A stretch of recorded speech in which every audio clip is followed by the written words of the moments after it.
Capítulo 8. Aventuras emocionantes de oración. ¿Cómo liberar las riquezas de Cristo? Charles Spurgeon decía: prefiero enseñarle a uno a orar que a 10 a predicar. Como vimos a lo largo de este libro, la oración libera el poder de Dios. El pueblo israelita se encontraba en una situación desesperada, oprimido por el imperio egipcio en todos los aspectos político, espiritual y económico. Eran esclavos, trabajaban incesantemente, sufrían abusos. Aparentemente no tenían posibilidad de escape. Esta situación perduró por cientos de años. Pero observa lo que revela el siguiente pasaje. Aconteció que después de muchos días murió el rey de Egipto, y los hijos de Israel gemían a causa de la servidumbre, y clamaron, y subió a Dios el clamor de ellos con motivo de su servidumbre. Éxodo 2:23. Una oración los liberó. Si hubiesen clamado antes, Dios los habría liberado antes, pero soportaron hasta que alguien escuchó al cielo y dijo: lo que tenemos que hacer es orar. Oraron y Dios oyó, y cuando llamó a Moisés, le anunció: Moisés, vas a liberar a mi pueblo, porque yo oí su oración. Una oración libera todas las riquezas del Señor, y una oración también puede libertar a toda nuestra familia, hacer en un segundo lo que no hemos podido lograr en años. Cuando nosotros oramos, Dios trabaja, afirmaba Hudson Taylor. Por eso debemos morir a ciertas afirmaciones. Al no se puede. Hay personas expertas en obstáculos. Frente a cualquier desafío aseguran: no se puede, no hay manera, es imposible. También debemos morir a atribuirles el no se puede a los demás y afirmar, por ejemplo: te vas a cansar, mi familia no soporta más. Necesitamos morir tanto a ponernos límites a nosotros mismos como a los demás. Al ya sé, la oración es muy poderosa. Yo ya sé eso, comentan algunos. Tienen el síndrome del yo sé. Al por las dudas. Guardé 5 caramelos por las dudas. Ese por las dudas no permite que conectes con la oración del cielo, porque en la oración celestial está escondida la fábrica de los caramelos. Tenemos que aprender a morir. Cuando oramos y no hay respuestas, es porque necesitamos morir a algo, por lo que le tenemos que pedir al Señor: muéstrame a qué debo morir. Cuando morimos y nos dejamos enseñar, el Señor empieza a ministrar, porque somos ricos. ¿Cómo forjar la presencia de Dios en nosotros? En segundo lugar, Cristo está orando para forjarse, crecer y edificarse en nosotros. Jesús dijo que el Padre iba a edificar su iglesia, y la iglesia somos nosotros en Él. Cristo quiere forjarse, que Él se haga tu vivir. Ahora tienes hábitos celestiales, hablas victoria y fe. Cristo es tu manera de vivir y te brota de manera espontánea, porque Él se forjó en tu ser, en tu carácter. Y cuanto más Cristo se forja en tu manera de vivir, más riquezas Él libera. Un día, Ezequías se enteró que el rey de Asiria, la potencia mundial de aquella época, lo iba a atacar y a destruir. ¿Sabes qué hizo Ezequías? Tomó la carta fue al templo y le dijo a Dios: Señor, te llegó una carta. Esto es tuyo, encárgate tú. ¡Qué linda oración! Dios respondió: muy bien, y le envió un ángel, uno solo, que mató a 185,000 asirios, el equivalente a la cantidad de personas que habrían matado 2 bombas atómicas. Ese es el poder que tuvo una oración de 3 versículos. Tiempo después, Ezequías se enfermó.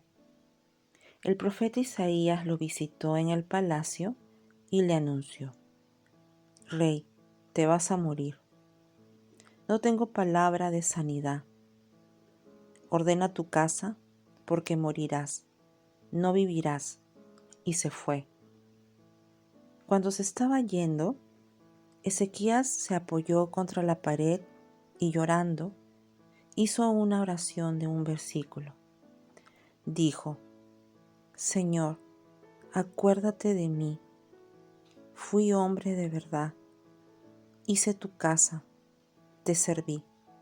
En ese momento, Dios le ordenó a Isaías: vuelve, porque lo voy a sanar. El profeta regresó y le dijo al rey: Dios ha oído tu oración y ha visto tus lágrimas.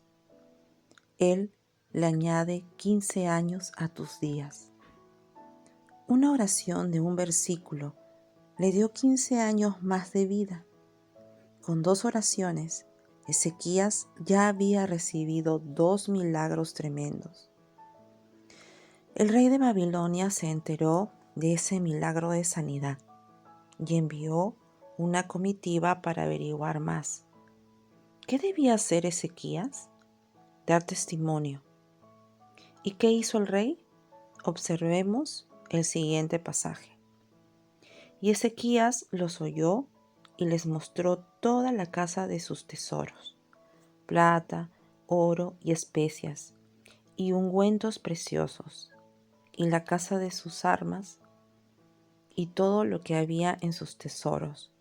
Ninguna cosa quedó que Ezequías no le mostrase, así en su casa como en todos sus dominios. Segunda de Reyes 20:13. Ezequías le mostró la casa, las armas, les abrió caja fuerte, les dijo cuánto dinero guardaba. Ninguna cosa quedó que Ezequías no le mostrase. Lo único que no hizo fue contar su testimonio. Cuando estuvo bien, se olvidó del Señor. Frente a esta actitud de Ezequías, Isaías regresó y le dijo: ¿por qué hiciste eso? Tendrías que haber hablado de lo que Dios hizo en tu vida, pero no lo hiciste. ¿Sabes qué va a suceder ahora? Babilonia te va a atacar y te va a destruir. Tus hijos van a ser eunucos, van a ser cautivos, van a ser torturados por el enemigo. ¡Qué terrible! Si el profeta Isaías te diera esa carga, ¿qué harías? Personalmente, yo pensaría: si oré y vino un ángel y mató a 185,000 asirios, y volví a orar y Dios me sanó, lo que tengo que hacer ahora es volver a orar. Pero observa lo que hizo Ezequías. Entonces Ezequías dijo a Isaías: la palabra de Jehová que has hablado es buena. Después dijo: habrá al menos paz y seguridad en mis días. Segunda de Reyes 20:19. Lo que el rey dijo fue: bueno, por lo menos habrá paz mientras yo viva. No me interesa lo que les ocurra a mis hijos. Al menos yo voy a estar bien.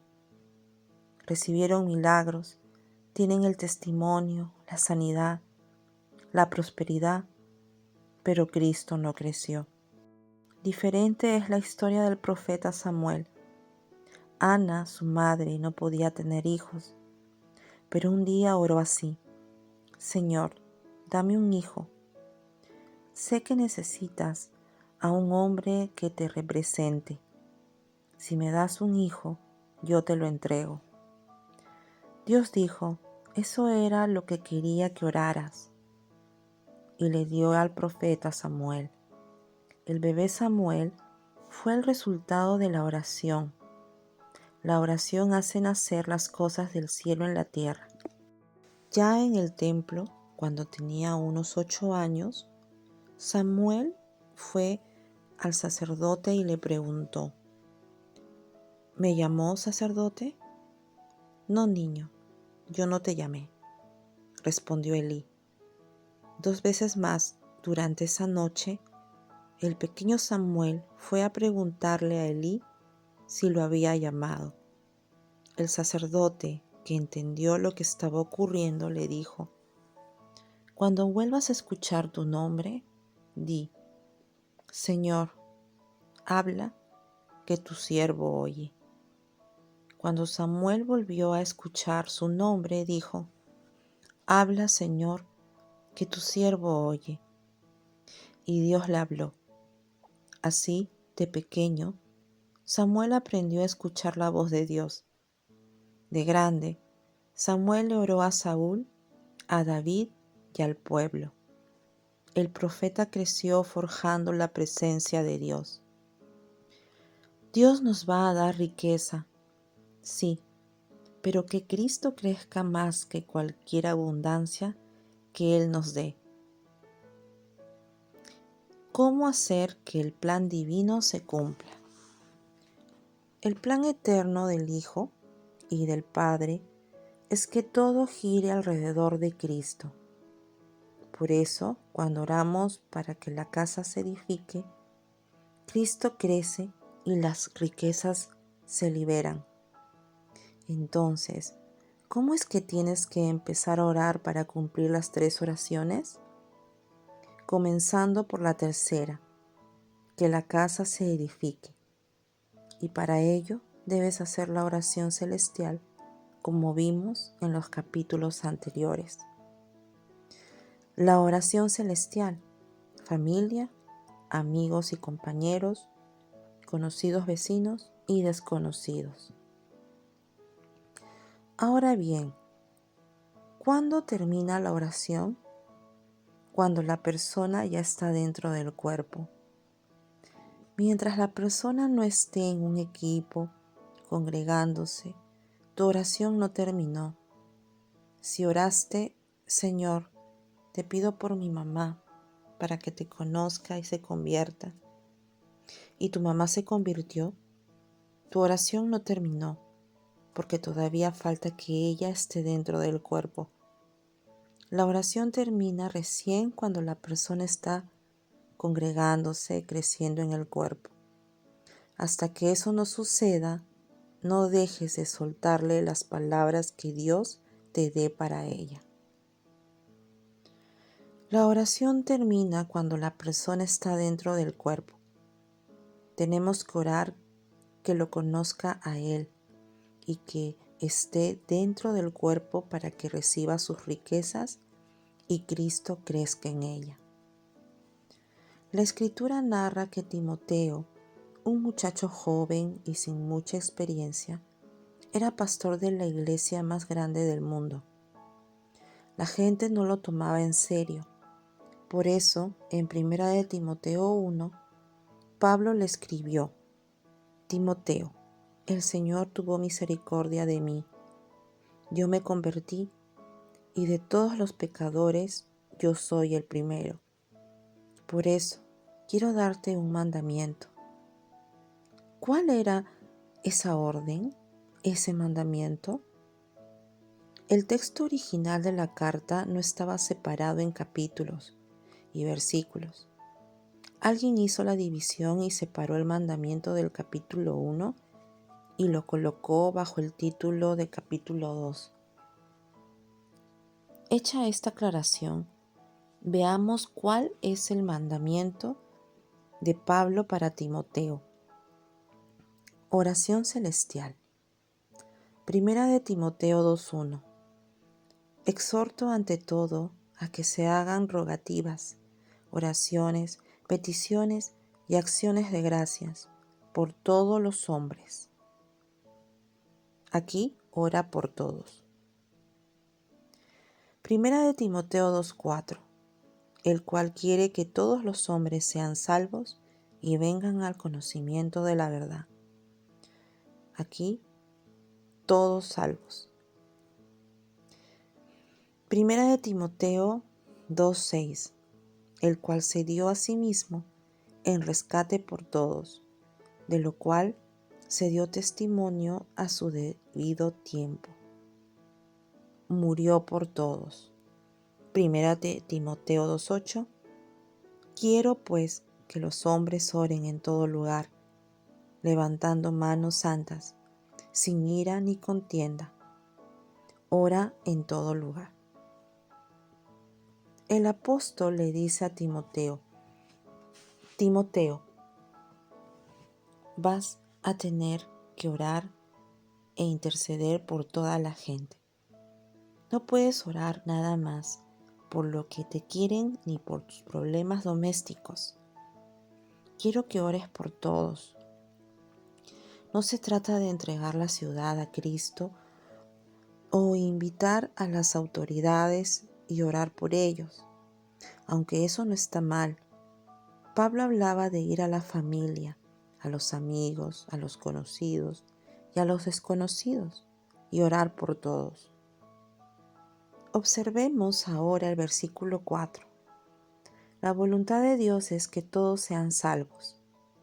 Tenemos que orar hasta que todos se entreguen al Señor, porque el deseo de Dios es que no algunos, sino todos sean salvos. Es cierto que cada uno va a elegir, pero nuestra tarea es echar la red y la persona va a decir, me rindo. La promesa es que toda tu casa servirá al Señor. Lo que Pablo estaba diciendo era, Timoteo, ora por todos, porque se van a convertir todos. Luego, en el versículo 6, Pablo afirma que Cristo se dio a sí mismo en rescate por todos. Cristo abarcó a todos. Timoteo, ora por todos porque todos van a recibir el poder de Dios, ya que Cristo murió por todos, les escribió Pablo. En el versículo 8, el apóstol hace énfasis en la necesidad de que todos, hombres y mujeres, oren en todo lugar.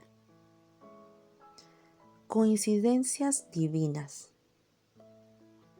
Leí sobre unas escuelas de evangelismo donde los pastores les dijeron a los participantes que anotaran a toda la gente que Dios les pusiera en el corazón y que oraran por ellos.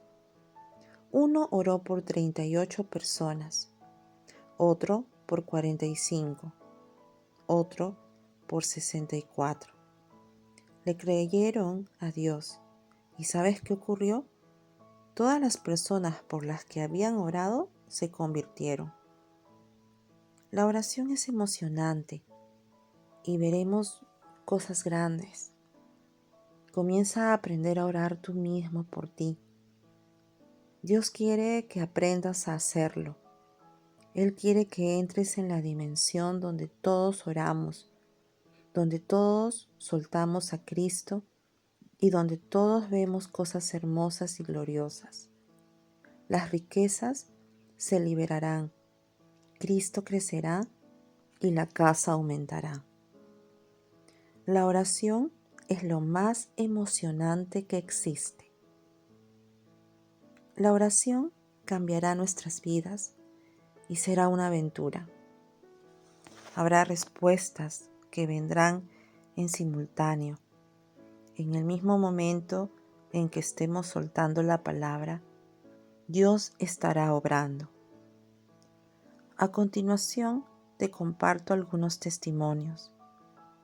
Witness Lee estaba orando cuando Dios le dijo que dejara su trabajo para dedicarse al ministerio. Esa es una palabra fuerte, ¿verdad? Mientras tanto, En un barco se encontraba Watchman Nee, el mentor de Lee, quien sintió la necesidad de enviarle una carta que decía: «Siento en mi corazón, es hora de que dejes todo y te dediques al ministerio». Lee cuenta que cuando recibió ese mensaje de Nee, que coincidía exactamente con lo que él sentía en su corazón, supo que efectivamente debía dejar todo para entregarse por completo al ministerio.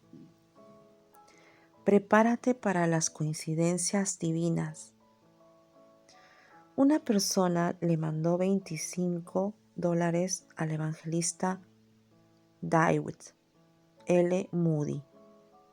En una carta adjunta le explicaba que Dios le había dicho que colaborara con el ministerio. Moody recibió la ofrenda y decidió responder la carta. Justo antes de abrir su carta, leí otra de un misionero que estaba necesitando $25 para la misión. Oré al Señor y luego abrí su sobre.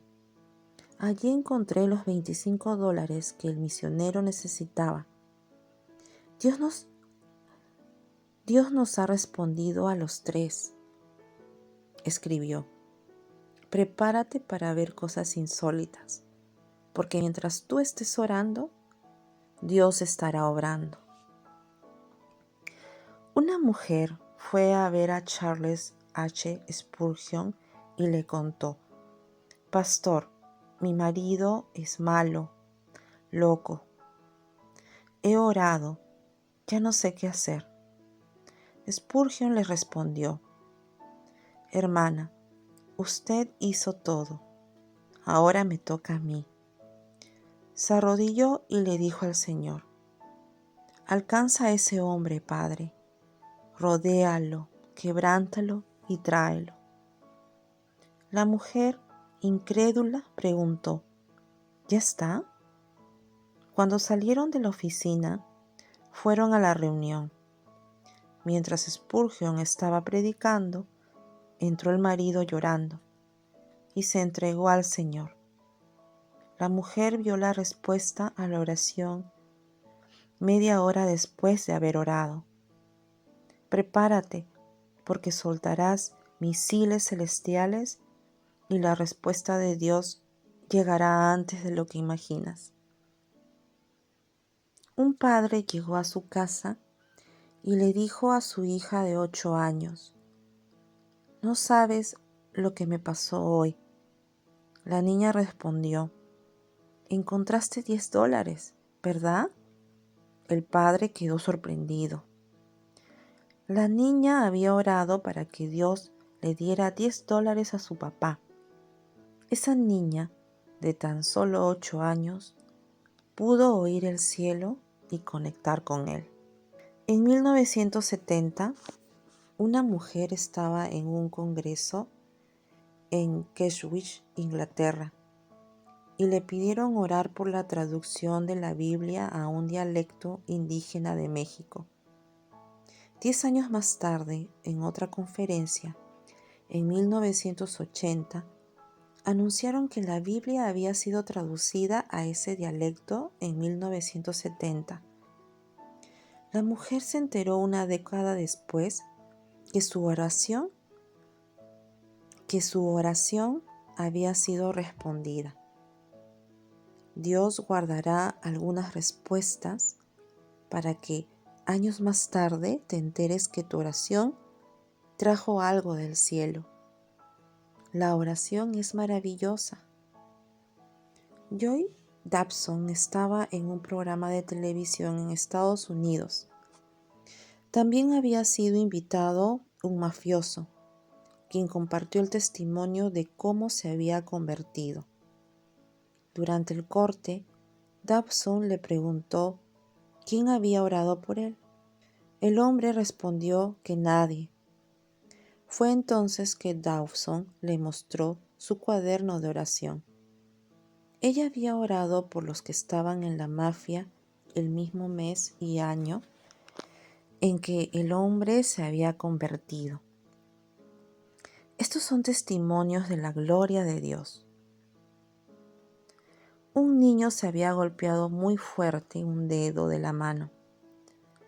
La mamá llamó al pastor y le dijo: «Pastor, ore por mi hijo». El traumatólogo dijo que había que amputar el dedo. El pastor oró con fe y dio la orden al dedo para que se sanara.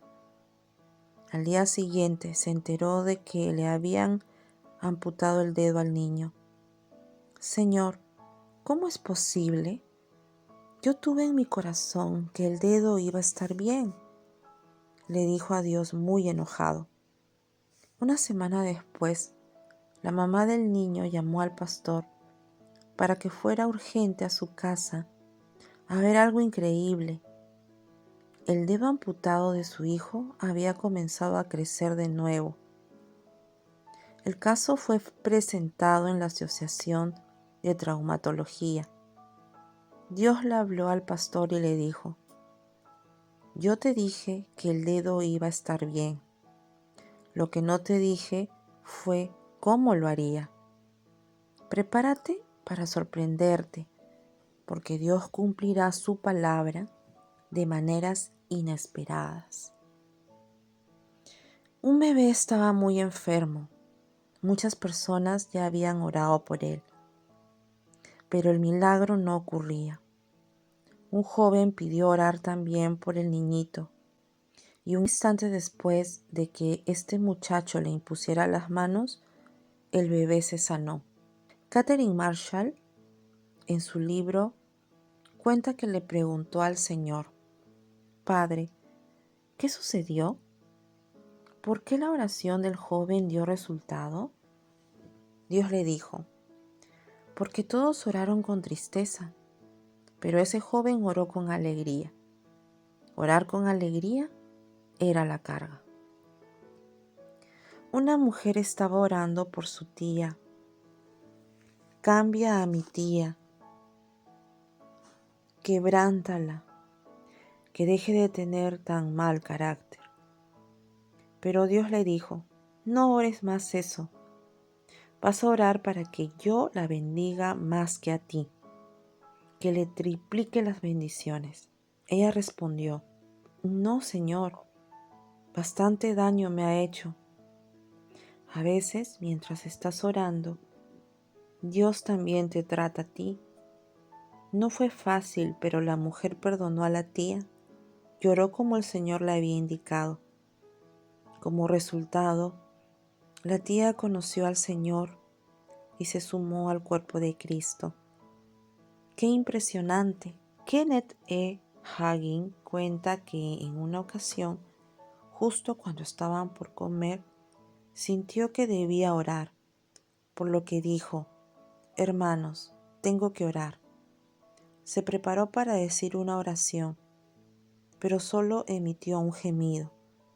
Para sorpresa de todos los presentes, después de gemir dijo: «Ya está, ya oré». Justo en ese momento, un familiar de uno de los comensales había tenido un accidente y Dios lo protegió porque Hagin había orado. El gemido del pastor había sido la carga. A veces no tenemos la carga clara, pero un gemido del Espíritu puede hacer maravillas. Catherine Marshall estaba postrada. Oraba al Señor para que la sanara. Daba la orden a la enfermedad. Moría a todo lo que Dios le mostraba. Declaraba sanidad, pero nada ocurría. Un día dijo: «Señor, no voy a orar más por sanidad. Al fin y al cabo, te tengo a ti, y si te tengo a ti, tengo todo». Al día siguiente, se levantó de la cama. Cuando renunció a su salud y le expresó amor al Señor, Dios la liberó.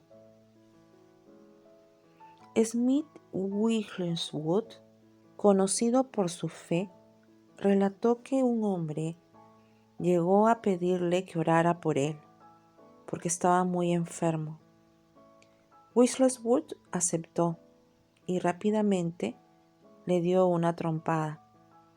El hombre cayó al piso, pero cuando se levantó estaba sano. La oración puede tomar formas inusuales. ¿Estás preparado para vivir experiencias emocionales? Orar no debe ser una rutina mecánica, sino una aventura en la que buscamos oír y soltar la voluntad de Dios. D. A. Carson dijo: yo aprendí a orar de dos maneras. Primero, parándome en los hombros de los veteranos de oración. Durante estos días estuve leyendo innumerables libros sobre oración. Oré a Dios: Señor, queremos todas las perlas de sabiduría. Leí cómo oraban Mueller, Taylor, Corrie ten Boom y otros grandes hombres y mujeres de Dios a quienes el Señor les respondió sus oraciones. Cuando leí a Carson diciendo: párate en los hombros de los veteranos de la oración, pensé: gracias, Señor. Me hiciste pasar por todos los autores para que valore a quienes entraron en la oración celestial. Hoy nos apoyamos en su legado. Todo lo que estoy compartiendo lo practicaban Mueller, Taylor y otros grandes predicadores. Lo segundo que menciona D. A. Carson es la práctica. Él asegura: aprendí a orar sobre los hombros de los veteranos y practicando, pero tuve que morir a todo lo que venía haciendo. La oración del alma no sale de manera mecánica, por eso tienes que esperar y decirle: Señor, esto es una aventura, quiero ser parte, quiero que me muestres, pon en mí por quien deseas que ore y qué palabra debo soltar. Dios va a poner en tu corazón los nombres de familiares, amigos, conocidos y también de desconocidos para que ores algo específico por ellos. Prepárate para ver cosas hermosas del Señor y coincidencias divinas. El Señor siempre nos va a hacer zigzaguear para que dependamos completamente de Él. Así que prepárate para la aventura. Vamos a orar hasta que toda nuestra casa esté en el Señor y forme parte del cuerpo de Cristo, porque la promesa es para nosotros, para nuestra casa y también para los amigos, los compañeros, los conocidos y los desconocidos. A todos les vamos a soltar cargas del cielo. Dios nos va a usar para que su casa crezca y mientras eso sucede, Él se va a encargar de nuestros asuntos. Todas las riquezas se van a soltar. Cristo se va a forjar en nosotros y vamos a ver a todas las naciones venir a los pies del Señor. Dios nos invita a una aventura de fe, donde veremos milagros, señales y maravillas. Será glorioso y divertido lo que haremos juntos. Al interceder por los demás, nuestra casa será edificada. Pablo dijo: ustedes son mi corona. Vas a tener la satisfacción de ver a la gente ser envuelta por el poder del Señor. Van a venir al cuerpo, van a crecer en Cristo y tus ojos lo van a ver. En el nombre de Jesús, amén.